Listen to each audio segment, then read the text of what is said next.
Hello my dear students, welcome back to the discussion of cardiovascular system. And as you see here, we are discussing antihypertensive drugs, and we are continuing with the discussion of the antihypertensive drugs. On the previous session, we already completed the AC inhibitors, the ARBs and the calcium channel blockers. And just to have a review to the uses of the calcium channel blockers, you can have a look at the slide. Calcium channel blockers are useful in various other conditions other than hypertension. Number one is hypertension. Next, angina. It's a drug of choice for vasospastic angina, unstable angina. It could also be used in the angina of Eyfert. Next, they are useful in arrhythmias, especially supraventricular tachycardias. The calcium channel blockers are useful in migraine, for the constrictive phase of the migraine. As you know, the newer antihistamines have got the weak calcium channel blocking property. They can be helpful, as well as verapamil can be helpful. And calcium channel blockers sometimes are used in stroke. So that was a review of the therapeutic uses of the calcium channel blocker. And I take you to the next group of antihypertensive agents, and that's central sympathoplegics or central sympatholytics. As you know, there are presynaptic receptors in the central nervous system, which are alpha-2 receptors, and the receptor is inhibitory. So mind well, the presynaptic central alpha-2 receptor is inhibitory. And if a drug is an agonist, if the drug is a stimulant of this receptor, is going to stimulate the receptor, but because the receptor is inhibitory, the central sympathetic outflow which is coming to the periphery is going to be decreased. And this leads to decreased peripheral sympathetic activity. So that's the mechanism of action of the central sympathoplegics. The first drug which could be used is clonidine, and clonidine is very potent. The dose is very less. That's just 0.1 milligrams once a day. And the importance of clonidine is it does not lead to any decrease in the renal blood flow. But you have to be cautious with the use of clonidine. If you use clonidine for a long period of time and if the patient abruptly stops it, it could lead to rebound hypertension. So you have to take care that the patient has adequate stock of tablets and the patient doesn't abruptly stop the tablets. Apart from this, the central sympathoplegics are toxic. They lead to salt and water retention, and because they are central sympathoplegics, is going to lead to affection of the dopamine, and this could precipitate the extrapyramidal reactions, Parkinson-like symptoms. Apart from this, the classical central sympathoplegic effects like sedation, dryness of mouth, constipation, and nasal congestion, all of them can happen, as well as you can expect orthostatic or postural hypotension. So that's about clonidine. We have one more drug in this group, and that's called methyl dopa or alpha-methyl dopa. Alpha-methyl dopa is used 3 to 4 times a day in the dose of 250 milligrams. And the advantage of methyl dopa is the blood flow to the kidneys is not diminished. So if the patient suffers from a renal disease, alpha-methyl dopa can be preferred. Second important aspect of methyl dopa is it is thought to be safer in pregnancy. So if it's hypertension with pregnancy, you can go for methyl dopa. Coming to the adverse effects, once again you expect the same thing. That's a dopaminergic blockade-like effect leading to extrapyramidal reactions, salt and water retention, sedation, drowsiness, all this can happen. But there are two specific things for methyl dopa. Number one, it produces positive Coombs test, and there could be precipitation of hemolytic anemia or hemolysis. Number two, methyl dopa is known to produce cholestatic jaundice. So these are two important specific adverse effects for methyl dopa. So this was about the central sympathoplegics. And now we go on to discuss the next group of antihypertensive agents. And this is direct vasodilators. There are many direct vasodilators which will dilate the arterioles or veins or the both. First we discuss the drugs which are used orally, and there is hydrolazine. Hydrolazine is a useful drug. It is predominantly arteriolar dilator. It works as a potassium channel opener, and it releases nitric oxide. Again, the importance of hydrolyzin is it is useful in pregnancy-induced hypertension, or it's used for patients who have hypertension and the lady is pregnant. Adverse effects of hydrolyzin are classic adverse effects of an arteriolar dilator, so it leads to reflex tachycardia, palpitation, flushing, throbbing headache, and sweating.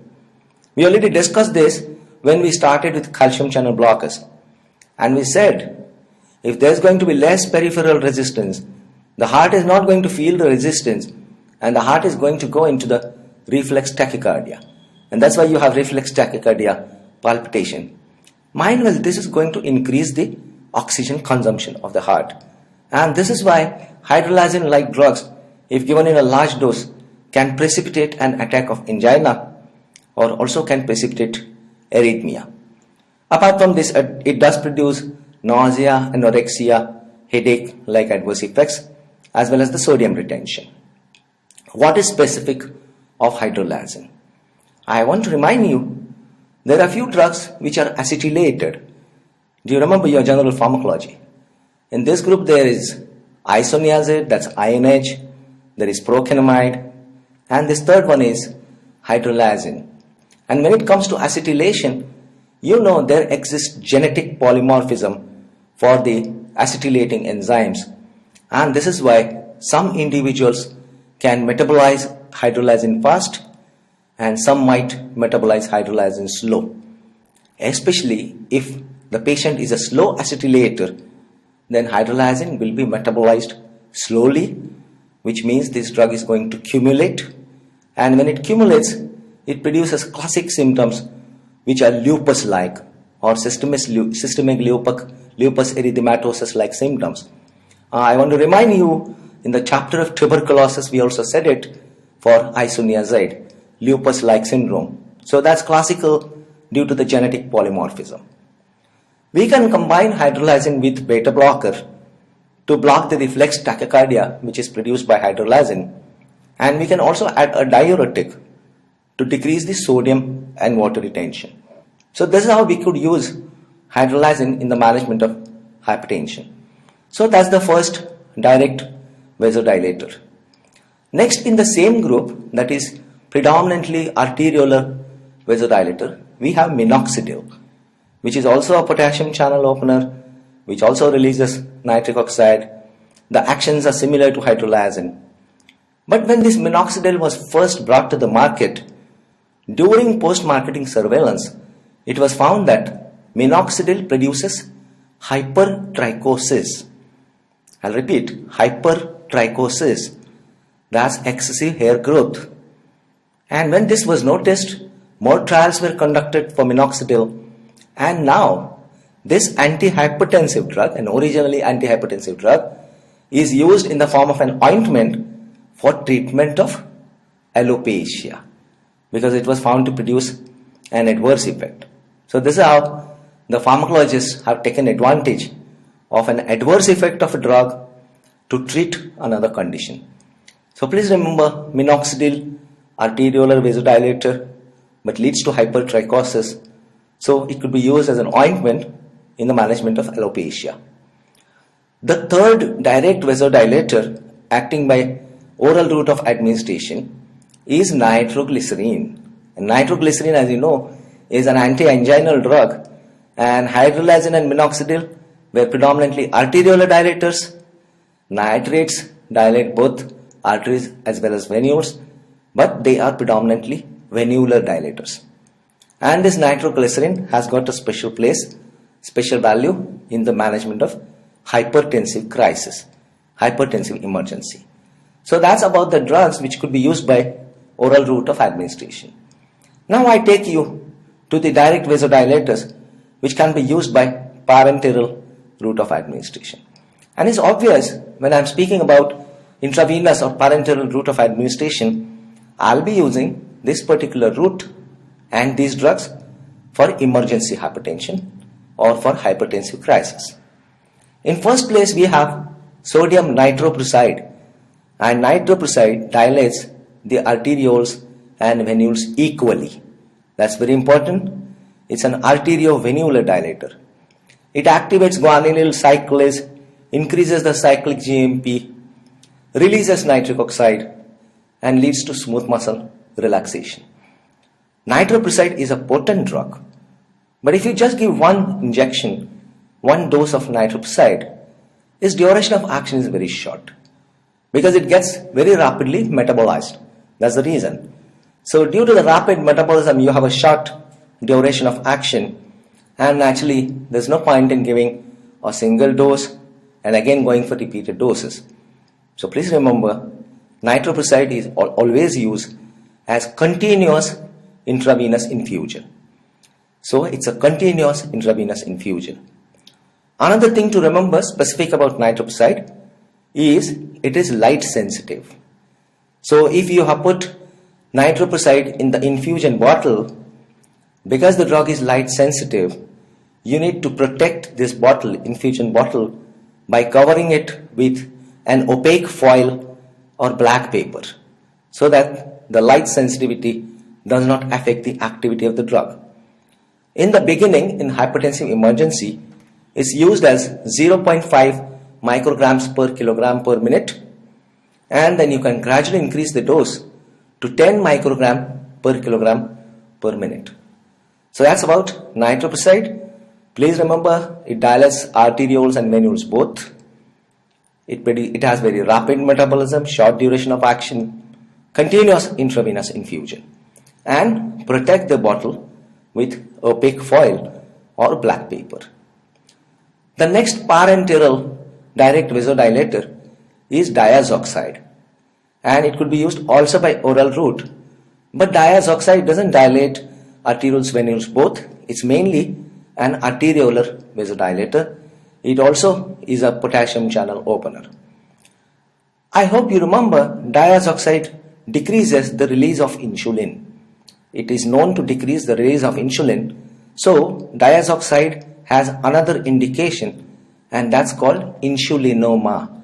Because it decreases the insulin release, it could be used in the management of insulinoma. The next parenteral vasodilator useful in hypertensive emergency is called phenoldopam, and phenoldopam is a D1 agonist, dopaminergic 1 receptor agonist. It is a mainly arteriolar dilator, plus it is known to produce excretion of sodium, that's the natriuretic effect.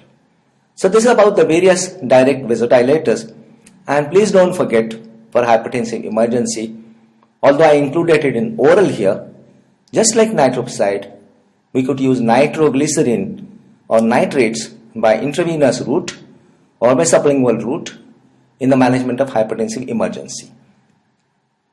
Have a look at the slide. A beautiful picture for you. What is this picture doing? This is trying to show you what is the extent of vasodilation by the various vasodilators. The extent of vasodilation by the various vasodilators. If you go on the left side, I am showing the veins, and if you go to the right side, I am showing the arterial circulation. And depending on the size of the box, you have to estimate how much is the vasodilation. As the size of the box goes on widening, it means more and more vasodilation. To give you a nice overview on this picture, I have also included alpha blockers, that's alpha 1 blockers. I have included calcium channel blockers, and I also included ACE inhibitors and ARBs. So that I think that will complete the list of drugs who dilate the blood vessels. So let's have a look at the slide. The first one is nitrates. See the box. The box is quite wide on the side of veins, and as we are going towards the arteries, it's becoming smaller and smaller, which means nitrates are predominantly venular dilators. As I call it always, V more than A, venules more than arterioles. Go to the next drug. It's a calcium channel blocker, and it's reverse. It's opposite. Look at the box. It is widest on the side of arteries, and on the side of veins, it's becoming narrow and narrow. What does it mean? It means calcium channel blockers dilate both arterioles as well as venules, but predominantly arterioles, predominantly the arterial circulation. That's calcium channel blocker. The next box is for ACE inhibitors and ARBs. And what do you observe? I think your brain is now trained to identify what I'm asking for. What does it indicate? It indicates that the arteriolar circulation as well as the venular circulation is equal. Because ACE inhibitors are going to inhibit the angiotensin converting enzyme and finally lead to blockade of the actions of angiotensin. As well as ARBs, they are the angiotensin receptor blockers. So they are also going to act at the same place, and this is going to lead to equal effect on the arterioles and venules. So ACE inhibitors, ARBs, they will dilate both arterioles as well as venules. Next box is for hydrolazine and then minoxidil. I hope you remember. Both of them are predominantly arteriolar dilators. So the box doesn't extend at all on the venular side. It's only on the arterial side. So they are arteriolar dilators. The next two drugs, that's Nitroprusside and alpha-1 blockers. As we just now discussed, Nitroprusside and alpha-1 blockers, they dilate both arterioles and venules, and is equal dilation of arterioles and venules. Let's have a simple multiple choice question. Sodium nitroprusside is A, predominantly arteriolar dilator, predominantly venular dilator. Next, more arteriolar dilation than venular. Next, more venular than arterial, and equal arteriolar as well as venular. So nitroprusside dilates arterioles and venules equally. Let's go to the next slide, and now we're discussing about hypertensive crisis, and in general the systolic blood pressure more than 210 millimeters of mercury and the diastolic blood pressure more than 150 is a very severe hypertensive crisis. And you can see the list of the drugs mentioned here. That sodium nitroprusside produces immediate effect in 1 to 2 minutes. Phenol acting on D1 receptors starts the action within 2 to 5 minutes, and the action lasts for 30 minutes. I hope you're looking at the slide. You can think of using diazoxide. The next one I said nitroglycerin, very important. And in many hospitals, nitroglycerin is the drug of first choice. You can also think of using furosemide, which is a loop diuretic which has got short action, and this can produce diuresis, and this can control the blood pressure. Next drug on the list is labetalol. Acts within 5 to 10 minutes, and the action can last for 3 to 6 hours. So labetalol is a beta blocker as well as alpha blocker. Next you have nicardipine. Nicardipine is a calcium channel blocker, 2 to 15 milligrams per hour, and it starts acting within 5 to 10 minutes, and the action lasts for about half an hour. So this is some list of the drugs. If you feel, you can put nitroglycerin in first place, then nitroprusside, then phenol, so on and so forth. You can also think of using some other drugs, but in these situations, if the emergency is not very severe and you don't need to decrease the blood pressure within minutes, you can think of other options. It means you have some hours to decrease the blood pressure.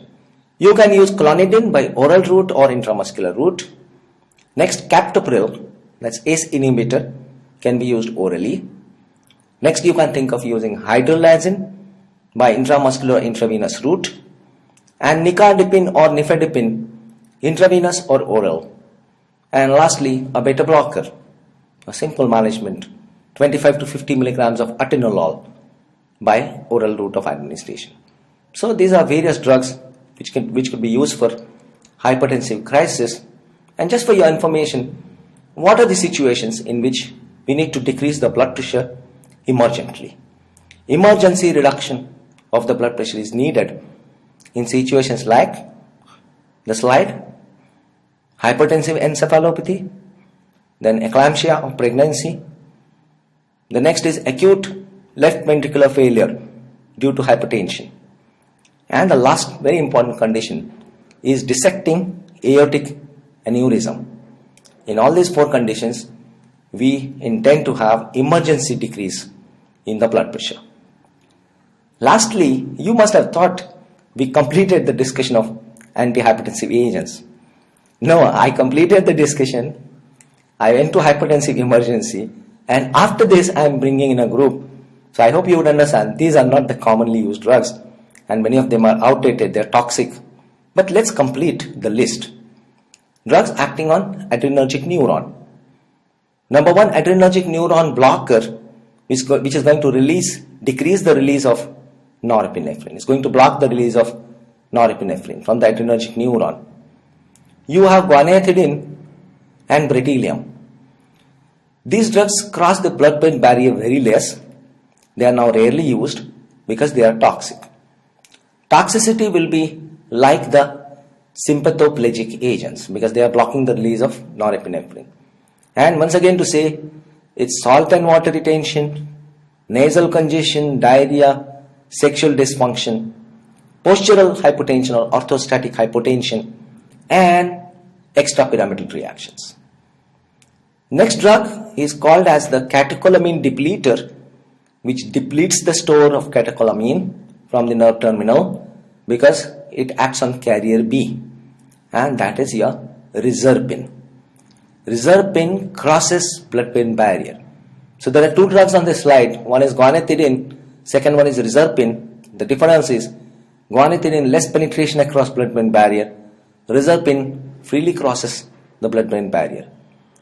This is also toxic. We are not using reserpine now, and the adverse effects are again sympathoplegic adverse effects: sedation, nasal congestion, diarrhea, sexual dysfunction, and postural hypertension, as well as extrapyramidal reactions.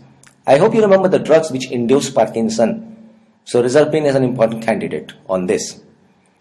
The last one, just to complete the list, is a 5-HT antagonist, and that's called ketanserin. Now the next slide shows you the relative response of various patients for various antihypertensive drugs. In general, the black patients respond better to diuretics and calcium channel blockers, and they produce comparatively less response to beta blockers and ACE inhibitors. White and young patients, look at the last box, the last row. White and young patients, they give better response to beta blockers and ACE inhibitors. If your patient is an elderly patient, response is better to calcium channel blockers, ACE inhibitors and diuretics, and there is less response to beta blockers as well as alpha blockers. Mind well, beta blockers are known to produce sexual dysfunction, and this particular adverse effect is going to come in the way of managing the patient with hypertension. Please remember this. So that's about the relative responses. Now the next slide is going to discuss if the patient has hypertension and if the patient has something else. Does it make a difference? Yes, it does make a difference depending upon whether this drug is contraindicated or whether this drug is harmful to the patient in that particular condition. So this is called the associations with hypertension, the comorbid conditions. Wait a minute, before this let's discuss hypertension and pregnancy and then go to that issue. We already said what drugs could be useful in pregnancy. Methyl Dopa and clonidine can be used. Methyl Dopa is written there in the first place. Then calcium channel blockers, nifedipine is useful. Parenteral hydrolazine could be useful, especially to manage emergency in the late pregnancy along with beta blocker. So we have come to beta blocker. Beta blocker can be used especially in the third trimester of pregnancy, labetalol and atenolol. Then you can use alpha blockers. And finally, magnesium sulfate can be used in the management of eclampsia. So to revise, hypertension and pregnancy comparatively safer drugs is methyl dopa, calcium channel blockers, hydrolazine and beta blockers. I would put them at top, and then magnesium sulfate. So what I was speaking about, the coexisting conditions, we come to this now, and let's follow. If the patient has hypertension with BPH, benign prostatic hyperplasia, then the preferred agent is alpha blocker. You can go for terazosin or doxazosin. Takes care of both hypertension and benign prostatic hyperplasia. If your patient also has asthma, then you can think of calcium channel blocker or you can think of a cardioselective beta blocker, which will be better as compared to the non-selective. Patients having diabetes and hyperlipidemia, very important, you cannot use beta blockers. So ACE inhibitors, ARBs and calcium channel blockers, if at all it's a must to use a beta blocker, it should be cardioselective. Heart failure, best drugs are ACE inhibitors with diuretics. Hypertension due to thyrotoxicosis, beta blocker takes care of the symptoms, so use a beta blocker. Post-MI, that's post-myocardial infarction, beta blockers are good and ACE inhibitors are good. Low renin hypertension, use diuretics and calcium channel blockers, and if it's high renin hypertension, ACE inhibitors, ARBs and beta blockers are going to be useful. Have a look at the slide for one moment, revise your things, and I think that completes the discussion of hypertension, the various antihypertensive drugs. I enjoyed this module. I hope you too enjoyed and will be useful to you. Thank you so much and best wishes.